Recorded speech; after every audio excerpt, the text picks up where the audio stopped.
आज हम लेकर आए हैं एक मनोरंजन की चीज और साथ ही साथ मस्तिष्क का विकास कैसे हो उसकी एक बहुत ही अच्छा खेल लेकर आए हैं जिसका नाम है शतरंज का खेल। शतरंज का खेल या चेस जो है ये हमारे ही देश में डेवलप हुआ था और इसका नाम था चतुरंग। चतुरंग नाम पड़ा था चतुरंगणी सेना से। प्राचीन काल में चतुरंगणी सेना हुआ करती थी और वो युद्ध में काम आती थी। चतुरंगणी का अर्थ है चार प्रकार की सेना। चार प्रकार में कुछ पैदल सिपाही होते थे, उसके बाद घुड़सवार होते थे, ऊंट सवार होते थे, हाथी सवार होते थे। इस प्रकार चार प्रकार की चतुरंगणी सेना होती थी। उसी को खेल में किस प्रकार से बनाया गया वो आज के चेस के रूप में मैं समझाऊंगा और शुरू में कैसे खेलते हैं इसका एक्सप्लेनेशन करेंगे, ताकि जिसको बिल्कुल भी खेलना नहीं आता है उसको ये समझ में आए कि कैसे हम खेलेंगे, कैसे खेल की शुरुआत करेंगे। तो ये हमारा है चेस बोर्ड, शतरंज का बोर्ड। ये बोर्ड में खेला जाता है और इस बोर्ड में 64 खाने होते हैं, 64 स्क्वायर्स होते हैं और वो अल्टरनेटली ब्लैक एंड व्हाइट करके होते हैं। तो सबसे पहले जो बोर्ड सजाया जाता है वो इस तरह से सजाया जाता है कि राइट हैंड साइड में व्हाइट का स्क्वायर हो, ताकि हमारे मोहरे वो सही जगह पर बैठे।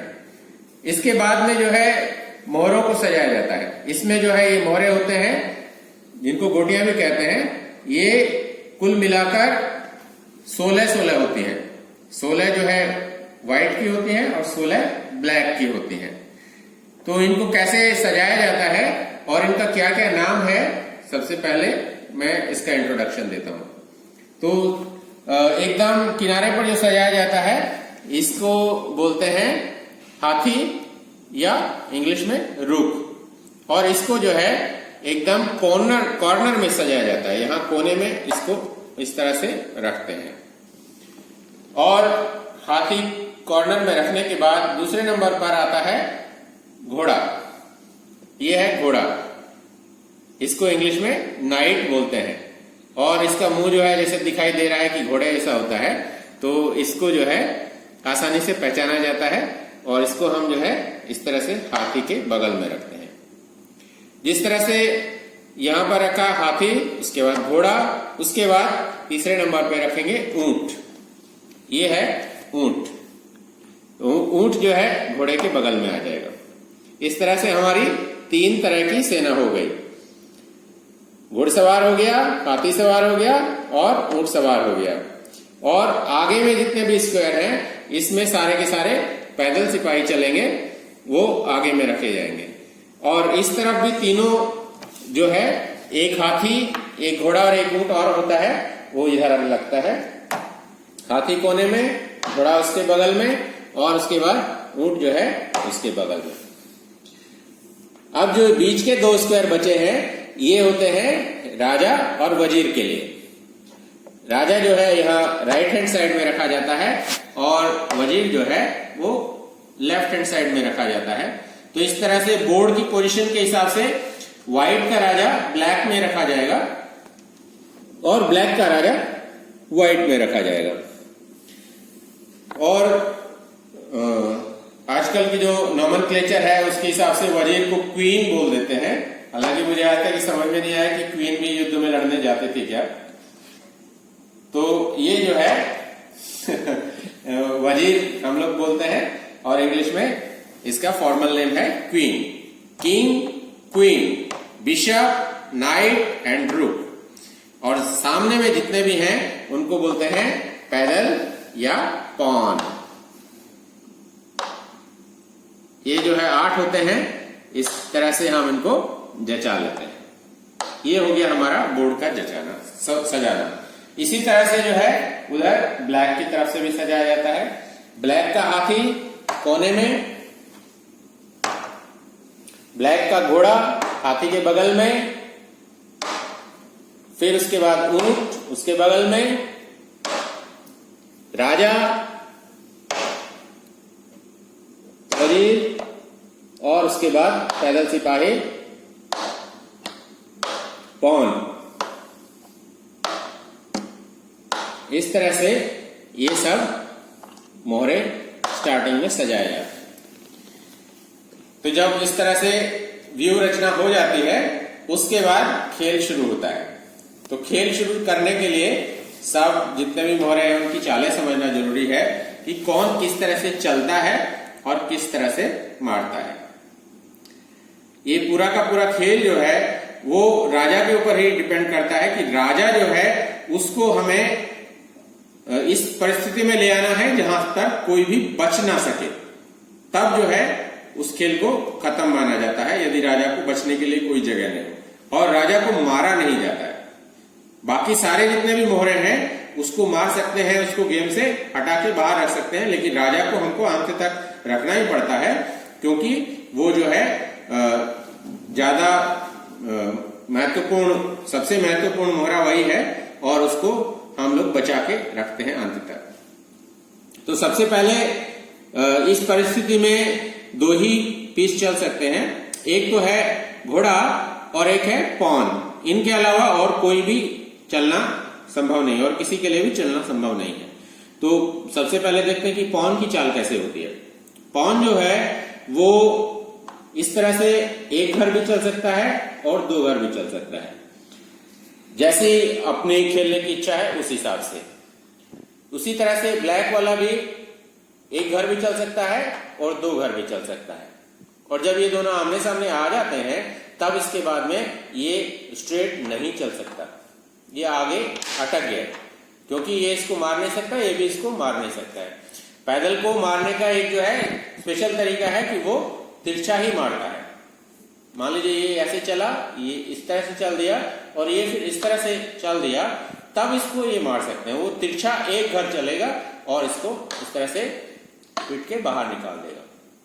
ये इसका मारने का तरीका है। इसी तरह से इधर भी मार सकता है, इधर भी और इधर भी, दोनों तरफ मार करता है।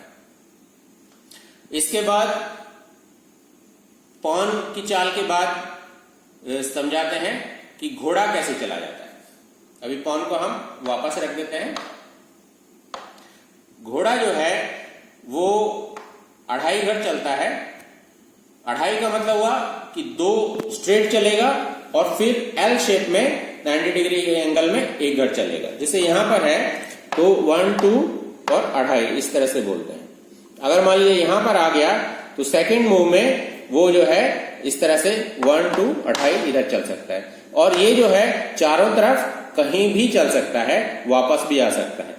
जबकि पॉन की मूव जो है आगे अगर एक बार बढ़ देते हैं तो उसको वापस नहीं लिया जाता है कभी भी। Pawn always travels in a straight line and it goes ahead only, it cannot be taken back. जबकि बाकी के जो है पीसेज जो पीछे में है, हाथी, घोड़े, ऊंट, क्वीन, ये सब के सब जो है वापस भी आ सकते हैं। तो घोड़े की चाल के बाद समझाते हैं हाथी की चाल। हाथी जो है वो अपने स्ट्रेट रास्ते में कहीं भी चल सकता है अगर उसको चलने की जगह हो। जैसे अभी तो इसको चलने के लिए जगह नहीं है, ये पॉन रखा हुआ है। अगर ये पॉन यहां से हट जाए तब उसको चलने के लिए इस तरह से जगह मिलेगी और वो यहां से लेके यहां तक कहीं भी चल सकता है।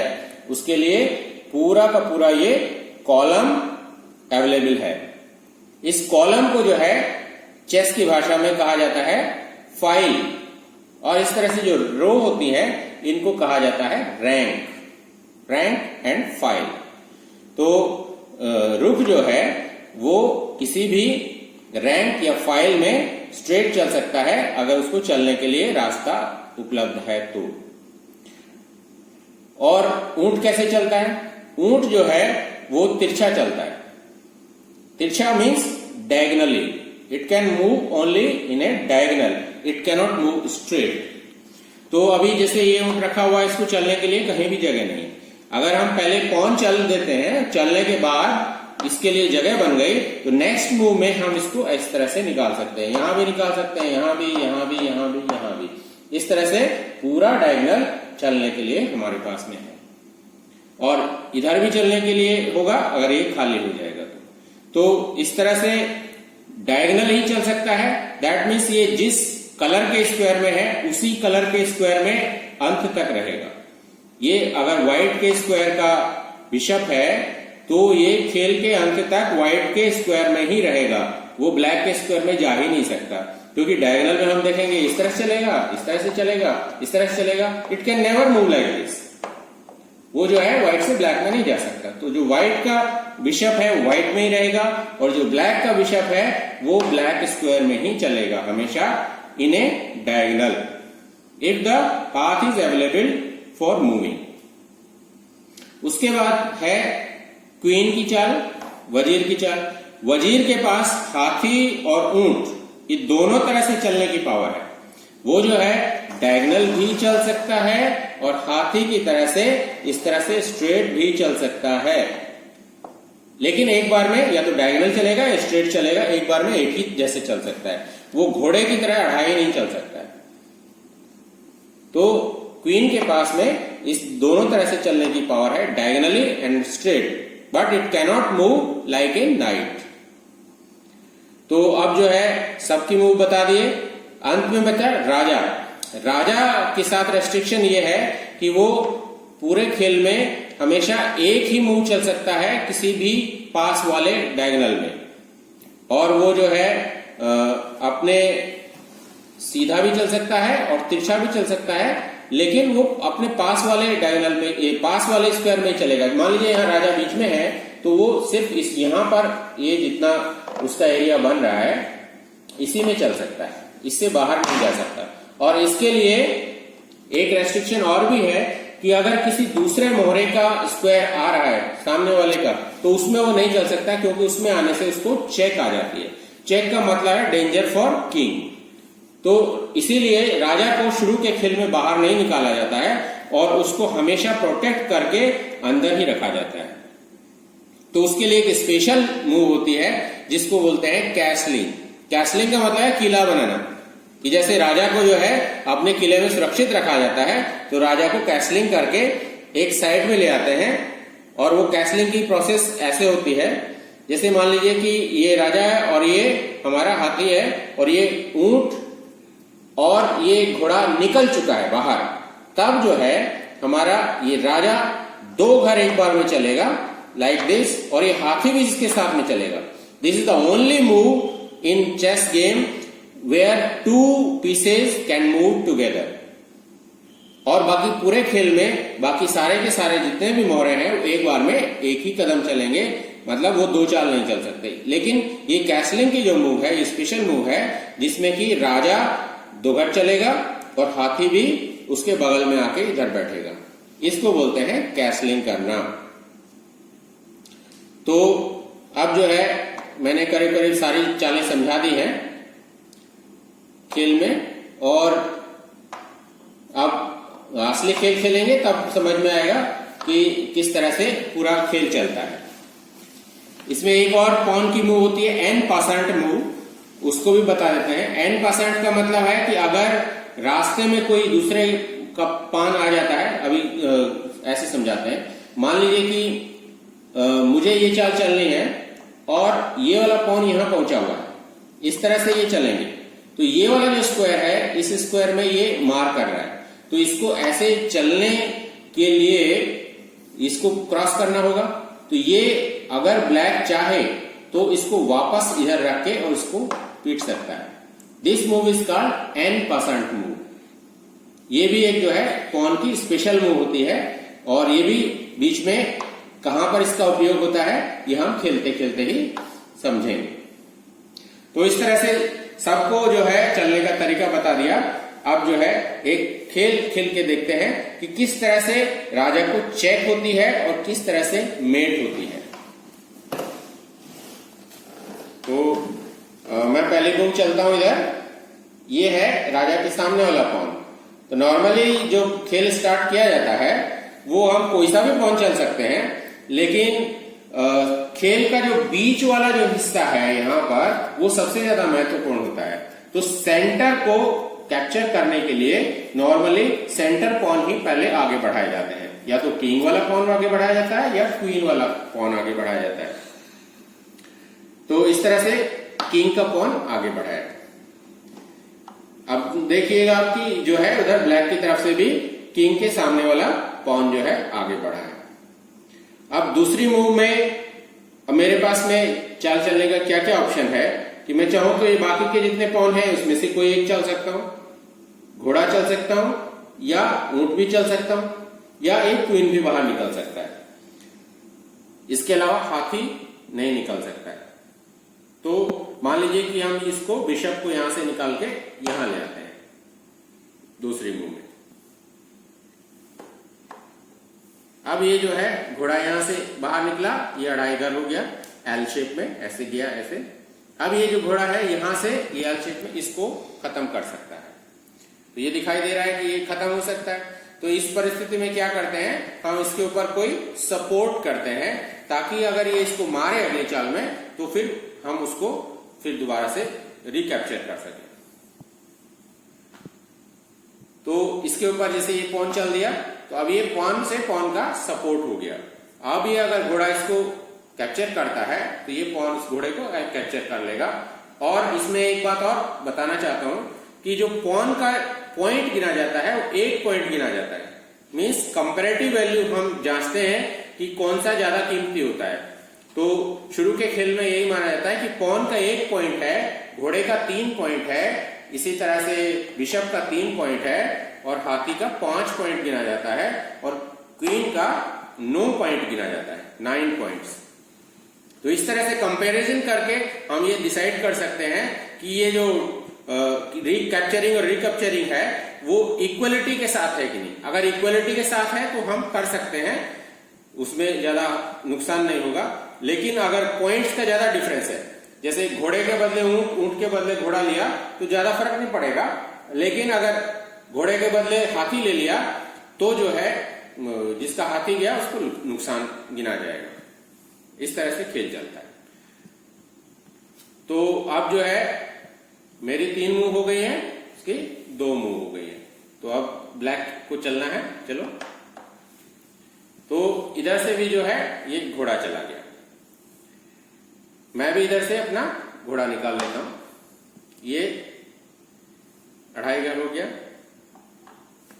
अब इधर देख रहे हैं कि ये भी जो है क्वीन के सामने का पॉन चल दिया। अब मेरे लिए यहां पर दोनों का रास्ता क्लियर है, तो कैसलिंग इज अलाउड है। ये किंग जो है यहां पर आ जाएगा और ये रुक जो है हाथी इसके बगल में आ जाएगा। This move is called castling. अब जो है ब्लैक की चाल है। ब्लैक भी अपना बिशप निकाल के किंग के सामने लेके आ गया। तो अब उसके लिए भी कैसलिंग जो है वो पॉसिबल हो गई है। Castling is now permitted. अब मेरी चाल है यहां पर, तो ये जो है व्हाइट कैन का जो ये ब्लैक स्क्वायर है, ये ब्लैक बिशप है, ये ओपन है यहां से यहां तक चलने के लिए, कहीं भी उसके लिए स्क्वायर अवेलेबल है। तो इस डायगोनल में हम चलते हैं, इसको यहां पर चल लेते हैं। तो अब ये जो है ब्लैक की कैसलिंग कंप्लीट। व्हाइट का भी किला बन गया है, ब्लैक का भी किला बन गया है। तो जो ओपनिंग का गेम है वो करीब करीब कंप्लीट हो गया है और पीसेस का डेवलपमेंट भी ऑलमोस्ट कंप्लीट है। तो एक ही पीस बचा हुआ है, मेरा घोड़ा और इसका एक बिशप बचा हुआ है। तो शुरू में जो है अपने छोटे पीसेस को बाहर निकालते हैं, क्वीन को पहले बाहर नहीं निकाला जाता है। तो अब जो है इसके बाद ये वाला घोड़ा बाहर निकालो।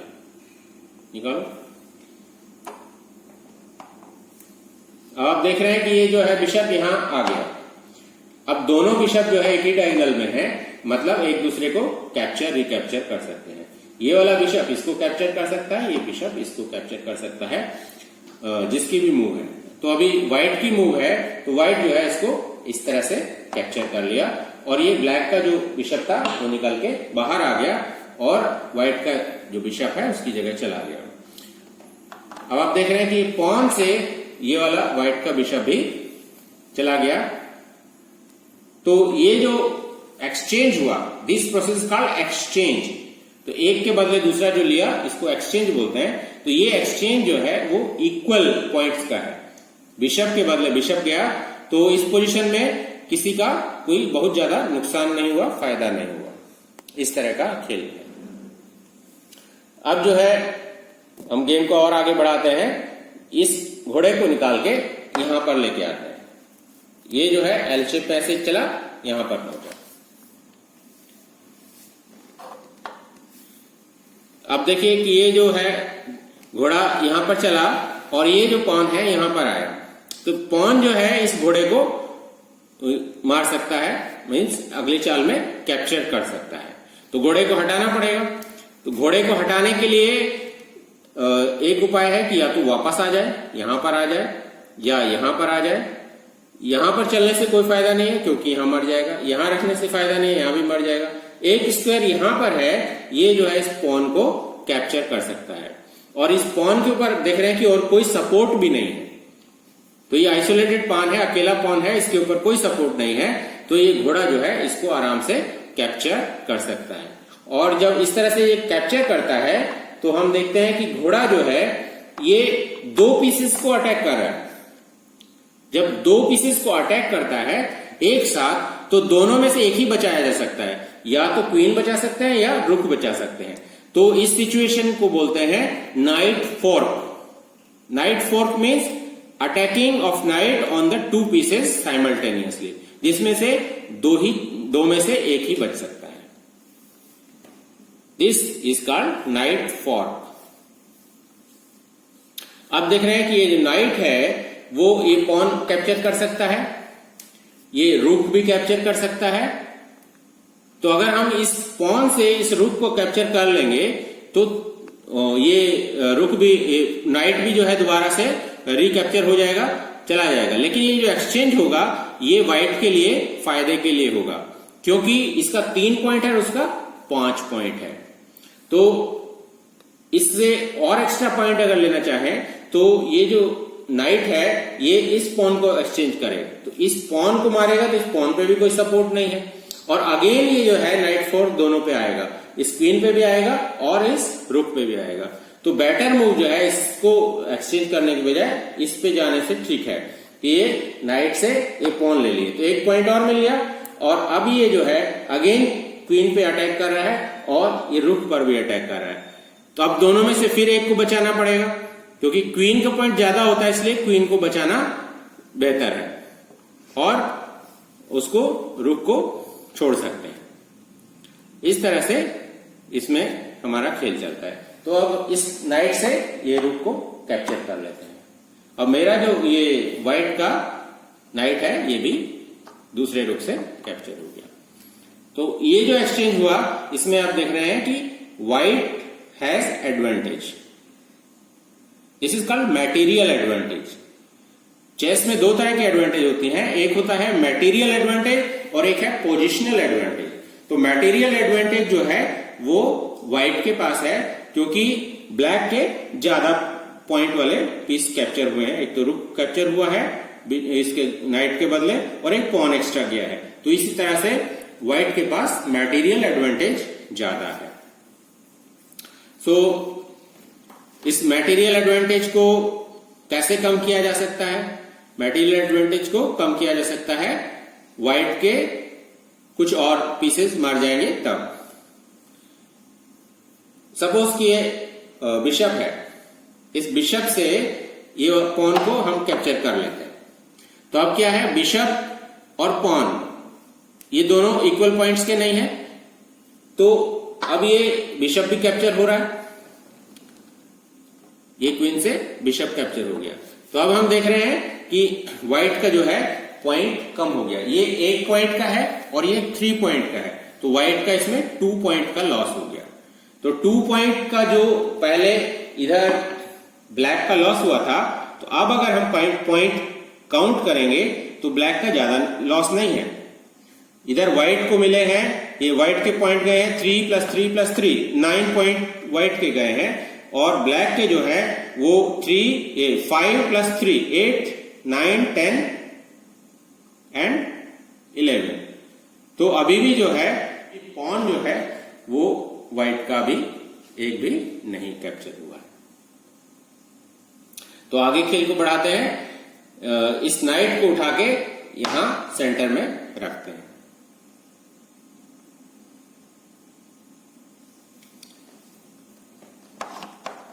अब देख रहे हैं कि नाइट से नाइट कैप्चर हो गया, तो ये इक्वल एक्सचेंज था, इसमें किसी को फायदा नुकसान नहीं है। तो अब ये पॉन से ये नाइट गया, अब ये एक्सचेंज कंप्लीट हो गया, नाइट से नाइट गया, और ये पॉन जो है इस नाइट को कैप्चर कर सकता है, तो नाइट को यहां से हटाना पड़ेगा।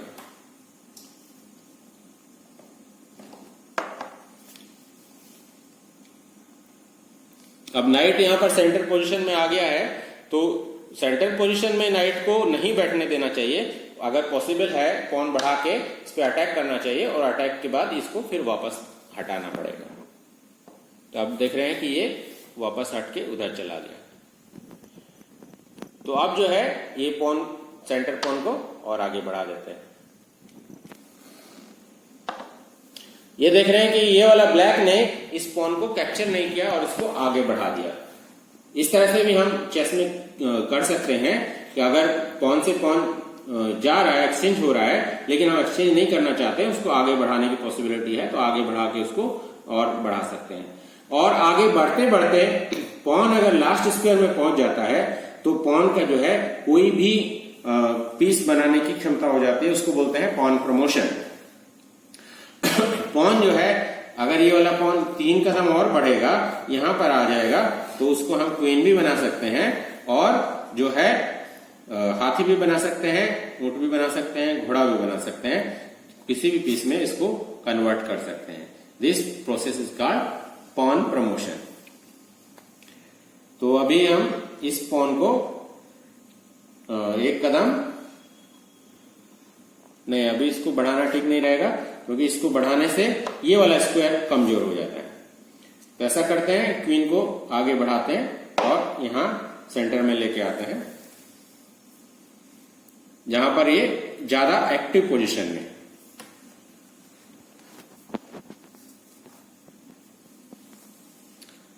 अब ये क्वीन से ये पॉन को कैप्चर कर लेते हैं, क्योंकि ये सेंटर पॉन है और इसका यहां रहना खतरनाक है।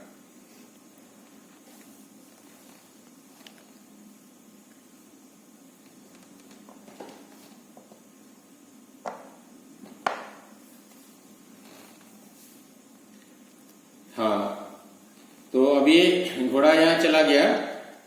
इस सिचुएशन में हम देख रहे हैं कि जो क्वीन है ये इस घोड़े को कैप्चर करेगा, तो ये क्वीन इसको कैप्चर कर लेगा, क्योंकि इसके ऊपर सपोर्ट है।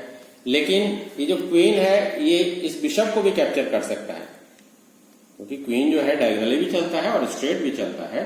पहले हम क्वीन को ऐसे डायगोनली लेके गए थे, अभी यहाँ स्ट्रेट भी लेके जा सकते हैं।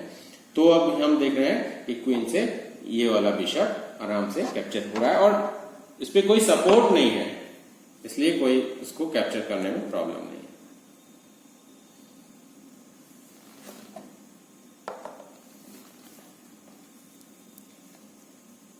अब देख रहे हैं कि घोड़ा जो है फिर यहां पर आया और ये क्वीन के ऊपर अटैक कर रहा है।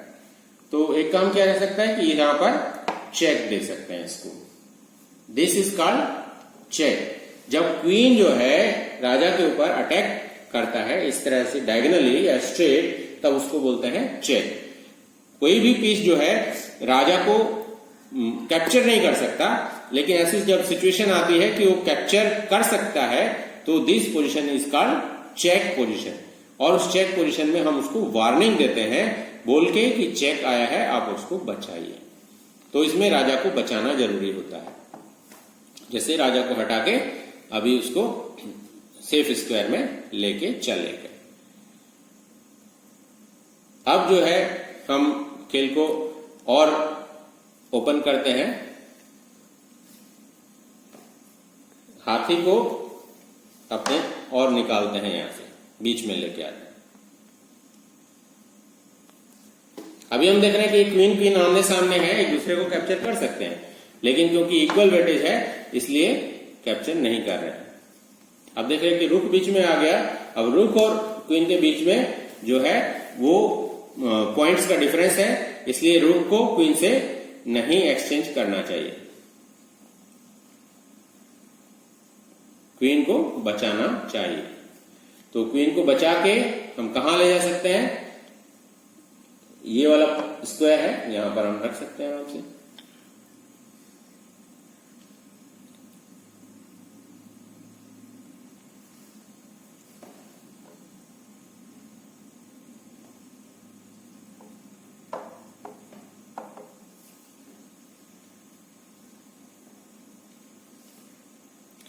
अब जो है हम अपना ये रुक यहां ले आए हैं।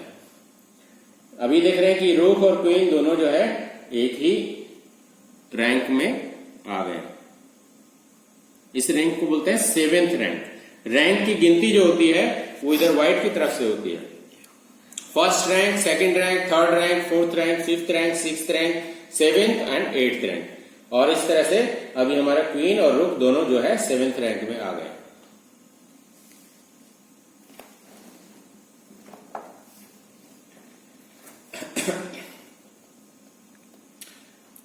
अब आप देख रहे हैं कि घोड़ा और वजीर ब्लैक का दोनों जो है वो ऐसी पोजीशन में आ गया है कि नेक्स्ट मूव में व्हाइट को मेट हो सकती है। ये घोड़ा यहां पर आ गया है और ये नेक्स्ट मूव में यहां पर कैप्चर कर सकता है।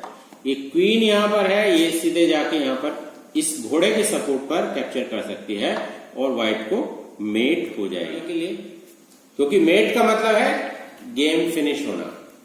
अगर इस तरह की हमको पोजीशन दिख रही है और हम नहीं बचा सकते हैं तो फिर जो है नेक्स्ट मूव में खेल खत्म हो जाएगा, गेम विल बी ओवर। तो इसको बचाने के लिए हम जो है एक काम करते हैं, इधर जो है क्वीन को ही एक्सचेंज कर देते हैं और एक अपना रुख भी उसमें दे देते हैं। जैसे मान लीजिए कि इसको मान लिया, तो अब ये जो है पॉन गया और राजा को चेक आई है और ये क्वीन भी पिट रहा है। तो इस सिचुएशन में इसको क्वीन से एक्सचेंज रुक को करना ही पड़ेगा। और ये जो क्वीन से क्वीन को एक्सचेंज किया, तो अब हमारा ये जो क्वीन है ये बिना सपोर्ट के है, ये किंग जो है इसको पीट सकता है। तो इस सिचुएशन में जो है king also becomes a very powerful piece, कि वो जो है वजीर को भी खत्म कर सकता है। अभी हम देख रहे हैं कि दोनों के वजीर खत्म हो गए हैं और व्हाइट के पास सिर्फ एक हाथी बचा है और घोड़ा भी नहीं है, और ब्लैक के पास में एक घोड़ा है, एक हाथी है और 3 पॉन है। तो इस सिचुएशन में अगर हम मटेरियल एडवांटेज देखें तो पीस के हिसाब से तो ये जो है ब्लैक के पास में एक्स्ट्रा है तो ब्लैक का स्ट्रांग है, लेकिन पॉन को जब हम काउंट करेंगे तो व्हाइट के पास अभी भी मटेरियल एडवांटेज ज्यादा है, क्योंकि व्हाइट के पास में अभी तक सारे के सारे पॉन जिंदा है। तो अब हम खेल को आगे बढ़ाते हैं। इस हाथी को यहां बाहर निकालेंगे क्योंकि एक ही हमारे पास में ये लाइन अवेलेबल है जिससे मैं बाहर निकल सकता है।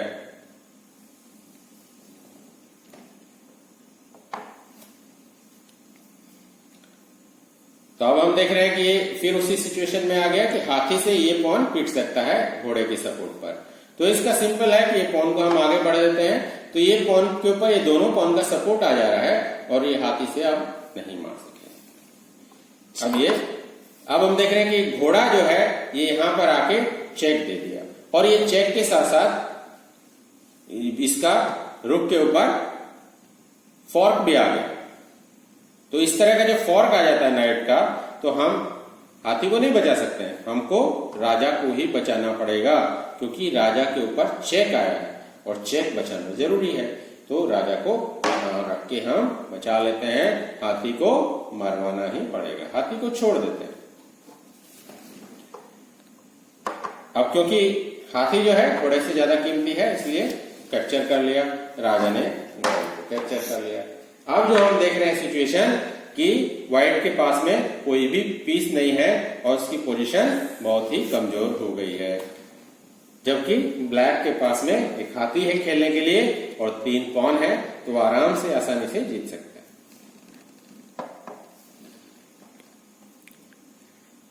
तो अब जो है हम देख रहे हैं कि राजा भी खेल में आगे बढ़ता है। अभी तक राजा को बचा के रखना पड़ता था, लेकिन अब जो है अंत के खेल में, लास्ट एंड गेम में, king also plays an important role for fighting. अभी देख रहे हैं कि ये जो हमारे पॉन को पीट सकता है, तो पॉन के सपोर्ट पे रखना जरूरी है। इस पॉन को आगे बढ़ा, ये सपोर्ट में आ गया, this is called pawn chain. ये पॉन से पॉन की चेन हो गई, अब ये नहीं पिट सकता।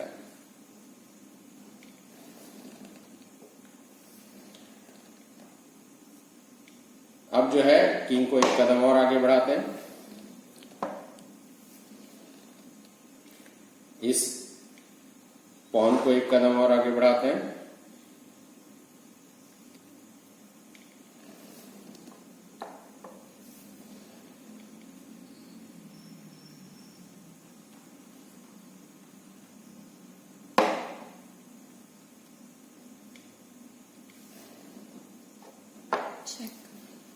अब देख रहे हैं कि यहां पर रुक का चेक आ गया।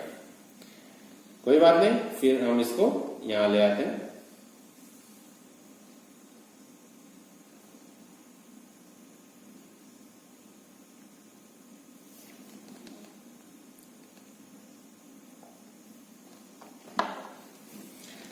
अब ज्यादातर खेल जो बचा है वो पॉन का ही खेल बचा है, इसलिए पॉन इधर से आगे बढ़ाते हैं, क्योंकि जैसा कि हम पहले ही जानते हैं कि पॉन अगर अंतिम स्क्वायर में पहुंच जाता है तो उसका प्रमोशन हो जाता है।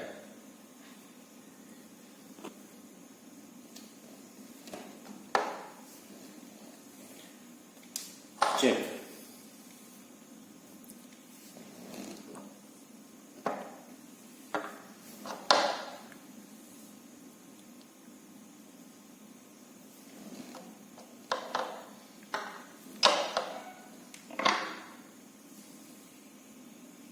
अब हम देख रहे हैं कि ये दोनों जो है हमारे एडवांस पॉन हो गए हैं आगे, और दोनों जो है एक साथ आगे बढ़ सकते हैं, कनेक्टेड पॉन।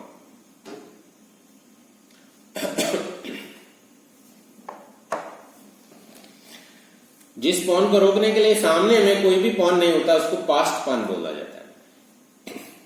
जैसे ये जो पॉन है हमारा 1 2 3 4, ये सब जो है पास्ट पॉन कहलाएंगे। नहीं, ये तीनों पॉन पास्ट कहते हैं, इसको नहीं कहेंगे क्योंकि अभी ये इसको रोकने के लिए ये वाला। तो पास्ट पॉन का फायदा यही है कि आगे में पॉन से नहीं रुकेगा, तो उसके लिए ये जो है हम किंग का सपोर्ट लेते हुए आगे बढ़ सकते हैं।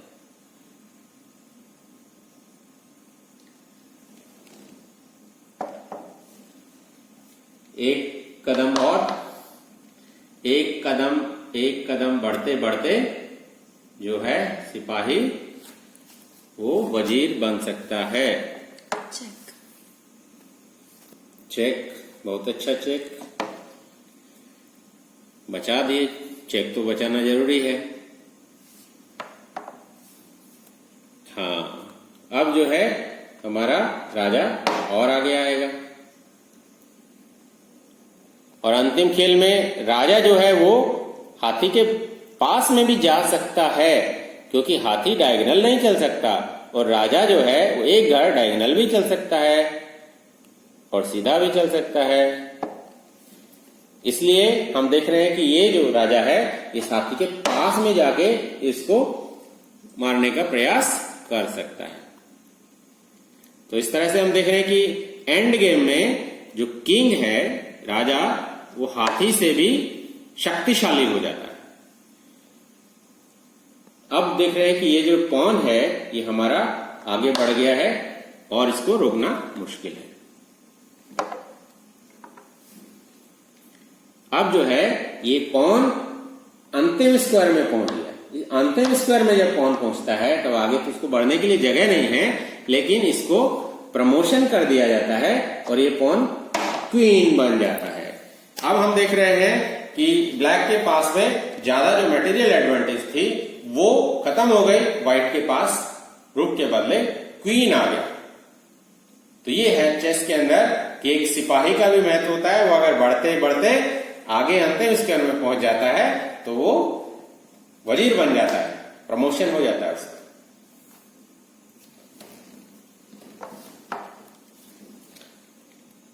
अब जो है इस खेल में उधर क्वीन है और यहाँ पर रुक है और राजा है, और राजा के पास में भी अब बचाने के लिए कोई विशेष जगह नहीं है, तो इसलिए आराम से जल्दी जल्दी मेट कर सकते हैं। तो मेट करने के लिए हम जो है इसको पहले ये चेक देंगे, ये चेक देखिए यहां से सीधे यहां आएगा, ये चेक में इधर चेक आ रही है और इधर रुक भी मर रहा है। तो इस तरह से जब राजा और रुक डायगोनल में होते हैं तो क्वीन जो है उसको आराम से कैप्चर कर सकता है। चेक देखिए, तो चेक तो बचना पड़ेगा। अब चेक बचा दिया तो ये रुक खत्म। अब जो है ब्लैक की मटेरियल एडवांटेज पूरी खत्म हो गई है। उसके बाद सिर्फ 2 पॉन बचे हैं और आराम से मेट हो जाएगी।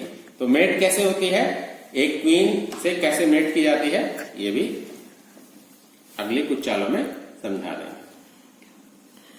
चलो चलो, हाँ तो अब देखो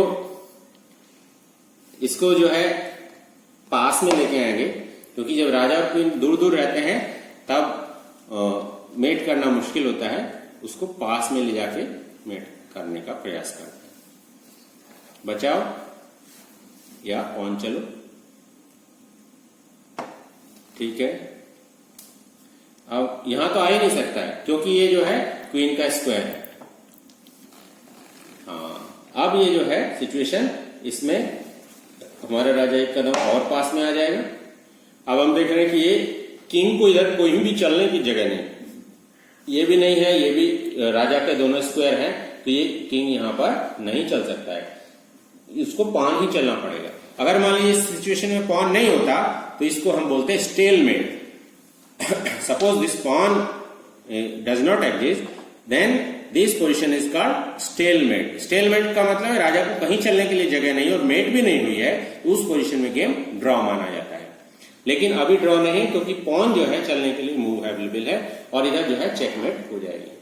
तो चेकमेट के लिए ये चेक, किंग को चलने के लिए एक ही घर है और ये जो है यहां पर आके इस तरह से, this is called mate, check and met.